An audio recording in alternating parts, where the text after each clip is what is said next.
오늘 새벽에 메시와 호날두의 명운이 참 요상하게 또 엇갈렸습니다. 네. 이 두 선수는 동시대에 태어난 거 2살 차이가 납니다만 그 다음에 철천지 원수 라이벌 팀에 있었던 거 레알 마드리드와 바르셀로나에 있었던 거 그리고 이렇게 찢어졌어 다시 맨유로 돌아가고 파리로 갔음에도 불구하고 그간 호날두가 계속 부진했잖아. 물론 그렇죠. 메시도 이전의 기량은 전혀 좀 나오지 않는 느낌이 있었지만 근데 메시는 나름대로 연계를 그래도 내려서 하고 있었어요. 그리고 절체절명의 기회를 잡았죠. 그렇죠. 근데 PK를 실축을 했네. 근데 그 와중에 또 그간 골을 못 넣던 호날두는 골을 넣었어. 그리고 승리했고. 단 한순간에 다행히 은바페가 골을 넣어줘서 메시 입장에서 네. 참 다행이게 됐죠. 자기가 덤터기 다 쓸 뻔했는데.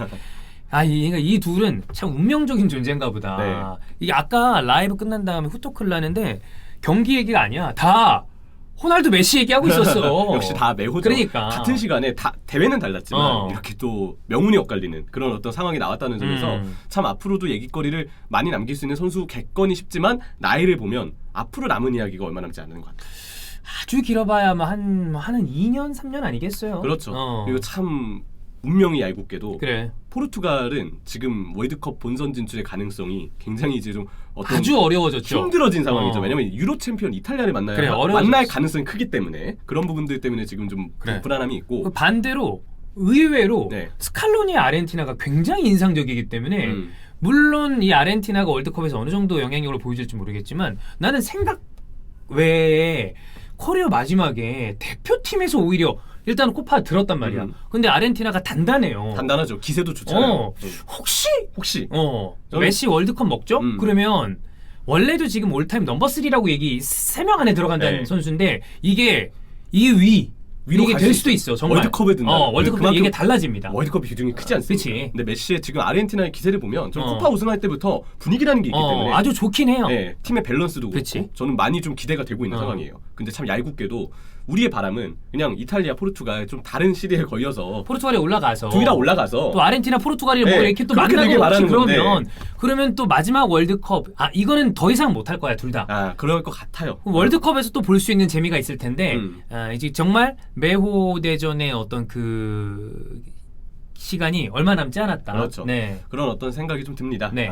일단 메시의 어떤 내용을 좀 살펴보면 그리고 파리 생제르맹에서의 메시의 최근 흐름도 좀 보겠습니다. 일단 오늘 경기는 선발 출전을 했는데 조금 부진했다고 봐야죠.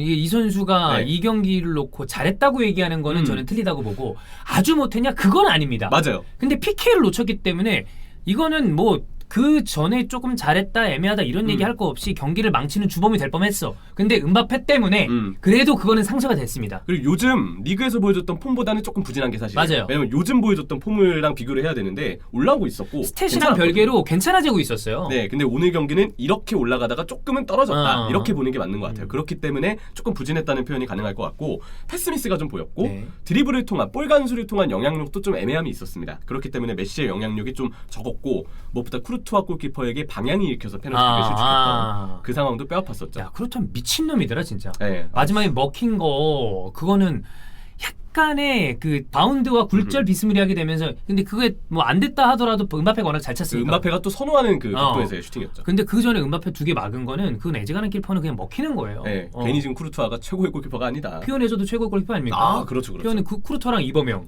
이범영 맞아요. 네. 네. 돈나르마는 급여가 좀 세잖아. 네, 송병구도 키가 커가지고 그래. 좋아하시는 분들이 네. 계시고 아무튼 그런 것처럼 근데 이제 메시의 희망적인 부분은 은바페하고 호흡이 좀 좋아서 키패스가 통과된 장면도 우리 봤습니다. 맞아요. 둘이 네. 잘 맞더라고. 맞아요. 부진한 경기를 이전보다 좀 보이긴 했지만 그래도 매우 부진한 것까지 아니었던 이유는 은바페와 호흡이 좋아서 종종 키패스를 뿌리는 그치. 장면들도 우리가 볼 수 있었다는 점. 그리고 네이마르 선수가 이제 한 70여 분에 투입이 됐잖아요. 들어왔습니다. 네이마르가 들어오고 메시하고 호흡이 잘 맞아서 그래. 메시도 좀 살아나는 기미가 보였어요. 그리고 저는 다시 한번 네이마르가 대단했던 이유는 그 지난 주말에 이제 스타드랜전 때는 네이마르 선수가 원래 벤치에 앉았어야 되는데 몸 상태가 안 올라와서 벤치에도 없었어요. 관중석에서 경기를 보고 있었거든요. 그리고 이 경기는 이제 막 복귀를 했기 때문에 당연히 선발은 아니었고 70분 교체 투입이었는데 사실 부상 때문에 몸이 안 올라와도 이상하지 않거든요. 그치.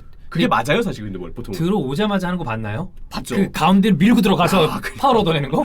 다르더라고요. 그냥 네. 드드드득 하고 들어가더라고요. 그래서 미친 조직감이었어요. 와, 안 그래도 머리도 노랗게 탈색해가지고 튀는데 진짜 네. 네이마르는 네이마르다. 그래서 네이마르에 의한 분산 효과 때문에 맞아. 메시가 좀 살아난 것도 있을 거예요. 네. 그리고 둘이 호흡이 잘 맞으니까 더불어서 메시가 좀 올라온 모습도 있었고, 그래서 네이마르가 2차전 때도 나와야죠. 네, 몸 상태 잘 관리해서. 레알 마드리드가 지금 피를 봤습니다. 네. 맨디랑 카세미로가 못 나와요. 그렇죠. 카세미로가 또 잘했어요. 네, 아주 잘했는데 네. 이상한 미소 지으면서 그래서 레알 마드리드 2차전 쉽지 않은 상황이긴 해요. 그렇죠. 어쨌든 메시의 경우는 이렇게 좀 희망적인 모습도 보였다. 네. 근데 조금 평소보다는 부진했다라고 평가를 해야 될 텐데, 근데 최근에 파리 생제르맹에서 메시의 폼은 저는 전반기 때보다는 좋아지고 있다고 생각해요. 올라오고 있어. 전반기 때는 이 몸이 굉장히 무거웠습니다. 볼 간수, 패스에서의 실수가 굉장히 잦았고, 메시의 어떤 존재감, 경기 영향력이 조금 부족하다. 오히려 약간 마이너스로 비춰지는 경기들도 일부 있었습니다. 이때는 좀 적응기였기 때문인데요. 근데 중반기에 메시는 부상 여파도 털어냈고, 드리블과 패스에서의 영향력이 살아났어요. 음바페 동료 지원할 때나 동료들 지원할 때 보면 메시 특유의 볼 간수 능력과 드리블, 왼발 각도로 볼을 얹혀놓는 그 터치, 이런 부분에서 우리가 아는 메시의 플레이가 훨씬 살아나고 있었고요. 결정적으로 음바페하고 호흡이 진짜 좋았습니다. 스타드렌전 때만 해도 메시 음바페 라인으로 골을 합작했던 것만 2골. 그 중에 하나는 이제 옵사이드로 취소가 되긴 했지만, 그런 것처럼 메시의 그 가짜 9번으로서의 기용, 그리고 메시가 내려와서 해주는 플레이메이커로서의 솜씨는 우리가 아는 메시의 모습을 점점 회복하고 있었어요. 그래서 저는 메시가 살아나고 있는 상황이라고 보이는데, 근데 이건 있습니다. 예전과 비교했을 때 메시에게 아쉬운 점은 기동력이에요. 그러니까 메시가 사실 기동력과 활동량이 떨어지고 있었던 거는 좀 됐습니다. 맞아요. 근데 이제 그게 좀 더 눈에 계속 더 보이는, 그리고 이 영주형의 표현인데 메시는 바르셀로나는 10년 넘게 메시를 위한 팀이었습니다. 그렇죠. 근데 파리 생제르맹이라는 팀이 어쨌든 계속 앞으로 나아가야 되는 팀인데 87년생을 중심으로 팀을 짤 수는 없다. 난 이 얘기가 맞다고 생각해요. 그렇죠. 그걸 중심으로 타면 안 돼. 안 되죠. 왜냐면 메시도 압박을 하기에는 좀 어려움이 있는 상황이고, 그러면 다른 선수들이 또 보조가 돼서 뛰어야 된다는 건데, 그럴 때 메시가 중심일 경우에는 다른 자원들, 팀원들의 희생이 불가피하기 때문에 밸런스를 잡는 게 굉장히 쉽지 않아지거든요. 그러다 보니까 메시와 파리 생제르맹과 포체티노가 그것을 찾아가는 데 시간이 좀 걸릴 거고, 영주형 표현을 또다시 빌리자면 그래서 15골을 못 넣을 것 같다라고 그랬는데, 사실 지금 느낌이면 그런 느낌이 좀 들어요. 네. 어떻게 될지 모르지만 이 선수 넣기 시작하면 또 무섭게 넣으니까. 요즘 또 스탯을 잘 쌓고 있긴 합니다. 또 차곡차곡 쌓다 갑자기 폭발하는 순간이 또 오는 선수이긴 합니다. 그렇죠. 네. 그래서 메시의 경우는 이 기동력의 문제. 근데 오늘 설명드릴 부분은 수비 가담과 압박에 대한 얘기보다는 저는 침투에 대한 얘기예요. 그래. 네, 이 문전으로의 침투, 움직임 이 부분인데, 나이가 있는 메시가 더 이상 박스를 향한 침투를 적극적으로 시도하지 못하고 있습니다. 이거 리그왕 경기를 봐도 많이 보이는 부분이거든요. 이유는 두 가지가 있어요. 첫 번째는 메시의 신체 능력 저하. 본인이 예전보다도 우리가 기동력이 떨어졌다고 얘기했던 시점보다도 나이가 더 들었습니다. 그치. 그러면 더 떨어질 수밖에 없고, 내려와서 다시 침투를 가져가기까지의 속도나 움직임을 보여주기에는 이제 신체 능력의 부하가 매우 심해졌다라고 볼 수 있는 부분의 첫 번째 이유고요. 두 번째 이유는 전술의 문제도 있습니다. 파리 생제르맹이 빌드업을 할 때 보면 중앙 미드필더진의 움직임이 굉장히 정적이에요. 보통 이제 부상에서 회복한 뒤로는 파레데스 선수가 수비형 미드필더로 나오고, 베라티가 왼쪽 중미, 혹은 뭐 드락슬러가 왼쪽 중미, 그리고 뭐 오히려 드락슬러가 오른쪽 중미, 아니면 이 자리에 뭐 다닐루 선수가 나오기도 하고. 오늘 이제 다닐루 페레이라가 나왔죠. 네, 그렇게 좀 중원 듀오를 형성을 하게 되는데, 근데 중원의 움직임을 빌드업 시에 잘 보잖아요. 안 뛰어요. 그러니까 베라티를 제외하면 공을 배급해줄 선수가 전무해서 메시가 사실상 미드필더 역할을 합니다. 그렇죠. 그리고 그 베라티도 자기가 그냥 본인의 플레이 습관대로 내려와서 관여를 하려고 하는 거지, 전술적으로는 베라티도 측면 관여가 돼야 되는 지시를 받으니까 올라가 있어요. 그러면 중원들이 이렇게 벌어져 있으니까 되게 상대 입장에서는 막기가 쉬워지는 거예요. 그 얘기는 즉슨 전술적으로 뭔가 포체티노가 뭔가를 만들어 놓지 않은 것 같아. 빌드업에 있어서는 그래요. 근데 이걸 또 못 막은 팀이 바로 레알 마드리드입니다. 그러면 안첼로티는 뭘 한 거냐? 안첼로티는 좀 문제가 있어요. 저 진짜 좀 약간 놀랐어요. 이렇게까지 밀릴 줄은 몰랐는데, 너무 그냥 내려서다 보니까 파리 생제르맹의 중원을 좀 괴롭히거나, 아니면 그 내려선 상황에서 요즘에 파리가 그래도 잘했던 부분은 전방 압박을 잘했거든요. 내려서면서 알아서 먹잇감을 제공한 느낌이 있습니다, 레알은. 그리고 빌드업 할 때 간격도 너무 벌어져 있었고, 그런 문제점들이 있었는데, 어쨌든 파리 포체티노 얘기로 다시 돌아오면 중원의 움직임이 너무 정적이다 보니까 측면에서는 볼이 돌아도 중앙에서 볼이 안 돌아요. 그러면 가짜 9번의 메시가 내려와서 중원에서의 플레이메이킹을 해야 된다는 거죠. 근데 메시가 전술적으로 너무 많이 내려오다 보니까 결국 메시가 필요 이상으로 많이 내려오게 되면서 평균적인 위치가 매우 낮아진다. 그렇지. 그래서 전술적으로 올라갈 상황이 아니라고도 해석할 수 있어요. 박스 근처에서 공이랑 관여를 많이 하게 해줘야 되는 선수예요. 그렇잖아. 그렇죠. 예전의 기동력이 아니기 때문에 더 그렇게 해줘야 되고, 그렇게 이건 뭐 좀 다른 얘기긴 합니다만, 비단 이 경기뿐만이 아니라 다른 경기에서도 이 선수는 풀백이랑 궁합이 좋았을 때 또 엄청난 시너지가 나는 선수인데 그렇죠. 그 부분에 대한 것도 포체티노가 조금은 비교적 소극적이지 않나. 네. 예. 요즘 보면은 그 알베스하고 만약에 다시 호흡을 맞췄다면 아우 뭐 이런 생각이 좀 많이 들긴 뭐 합니다. 그렇습니다. 자, 확실한 건 레알전 모습만 보더라도 메시가 예전보다는 좀 저하된 모습을 보인다는 거예요.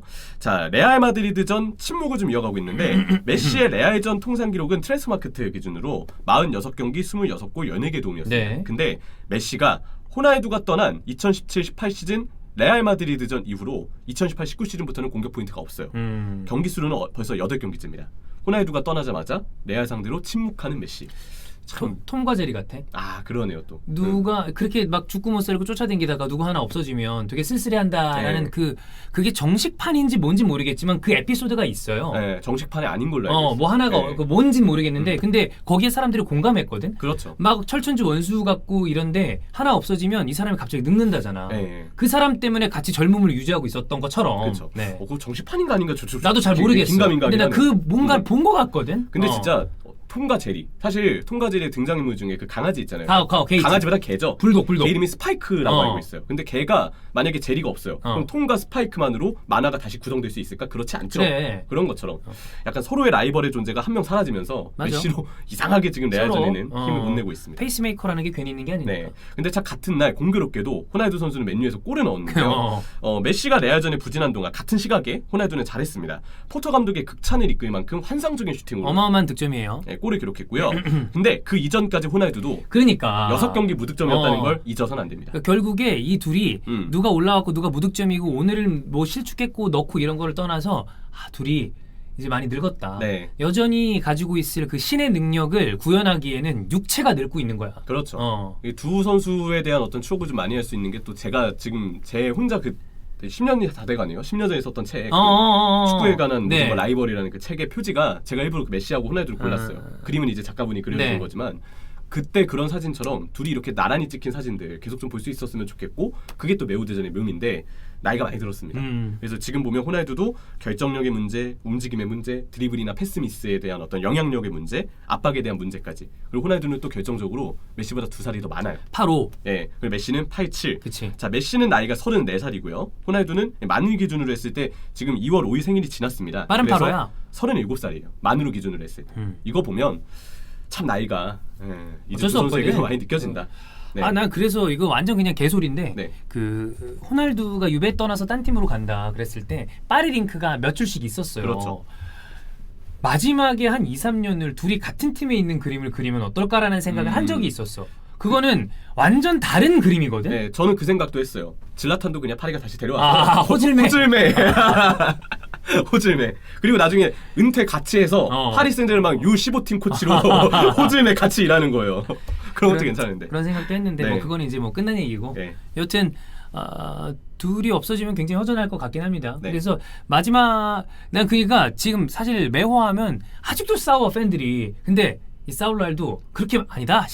은퇴하고 난 다음에 더 싸울 수도 있다. 맞아. 그럴 수 은퇴하고 있어요. 나면 네. 시간이 지나죠. 그러면 못 본 분들이 생겨요. 네. 그럼 거기에 대해서 여러 가지 의견이 난립합니다.